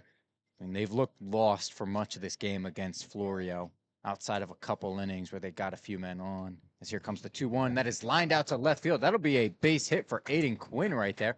Left fielder bobbles the ball a bit, but Quinn will stay on first. All right, well, there's a leadoff single for Lehigh. One of the few hits by Lehigh that actually seems like they've hit the ball hard. Most of the times Lehigh's even gotten base today. Those seems a little tepid, excuse me. But that one was a nice hit by Aiden Quinn. Now up for Lehigh, looking to extend this rally. Number 5, the catcher, righty Owen Whalewander. Who, as the first pitch to him, is in there for a called strike. Got that inside part of the zone right there. Wallwander's got Lehigh's only RBI today and only 1 at bat. That's because he got it via a sacrifice bunt. Don't see a whole lot of them today, but it worked for him. 0-1 pitch was up and away for a ball. Now a 1-1 count on Whalewander. Here comes the pitch from Florio. Swung on, hard ground ball to the left, foul though. A little unfortunate there as Whalewander just pulled it a bit too far. Otherwise, it's possible that could have been an RBI double. Yeah, he had a good whack on that one. Quinn's not taking a huge lead. Now he extends it a little bit. Maybe just trying to make Florio think of something. Here comes the 1-2. And that is grounded to short. Pauses, throws to second, throw to first. Safe at first. It looks like Quinn will be out at second, however. So they get the force out. A little bit odd right there from Kolela. I don't know if he just didn't have a grip on the ball, but he almost hesitated before he threw the ball to second. Well, he's looking at his hand now, so I don't know. Either something's wrong or he's trying to make an excuse that something was wrong. Both work. All right, first out of the inning there. Lehigh still got a runner on first, and now up for them will be number 15, third baseman Rafael Rogers, who did have Lehigh's first hit of the game, I believe. And you were correct. That was back in the second inning, back when the game was still a game. Rogers had a pretty solid game defensively. Has had a couple nice throws from third base, the hot corner. As count is now at 1-1 after a couple of taken pitches. Well, wonder as well, not really taking too many liberties with his lead from first. As here comes the 1-1. Is grounded out to third base. And Zarillo throws to first, throw to second, sorry, and throw to first. So Lafayette gets the Whalewander out at second, but Rogers able to stay safe at first, and Lehigh is still alive. Still only 2 outs in the inning. They got a runner on first, and now up to bat will be their designated hitter, number 19, Justin Butler. Lehigh is down to their last out today. Wonder what the statistical probabilities of 2 fielders' choices are in a row. As first pitch to Butler, called strike. I don't think Butler even took the bat off his shoulder that time. I don't think the 2 fielders' choices in a row is too uncommon, I'd say. Too uncommon. Here comes the 0-1 pitch. That is way inside. Ball number 1. Florio hunting for ankles again. He got Whitlinger earlier. Felt like it nearly hit Butler. I mean, just missed him by inches. Justin Butler's the kind of guy that can hit a home run down 8-1. And he swings away at the 1-1 pitch and misses there. Now a 1-2 count. Lehigh down to their last strike this game. Florio looking to close it out with a dominant outing. Can't end on a strikeout. Come on, boys. Lafayette dug out aloud again. Here comes the 1-2. Swung on and he just barely got a piece of that ball. Stay alive in this at-bat. Still some chirping from the Lafayette dugout. Calmed down a bit during the game, but now they're back hoping for this win.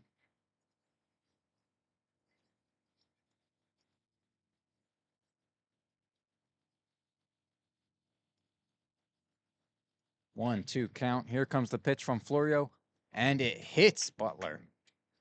So Butler will take his base at first, and Rafael Rogers heads to second. So now first and second, 2 outs for Lehigh.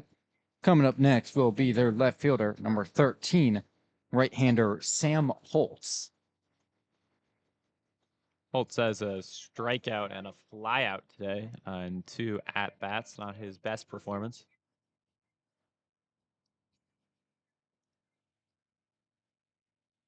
So Florio still searching for that third out here. Here comes the pitch. Now he's just able to get that at the top of the zone for a called strike one. He's able to sneak that in there.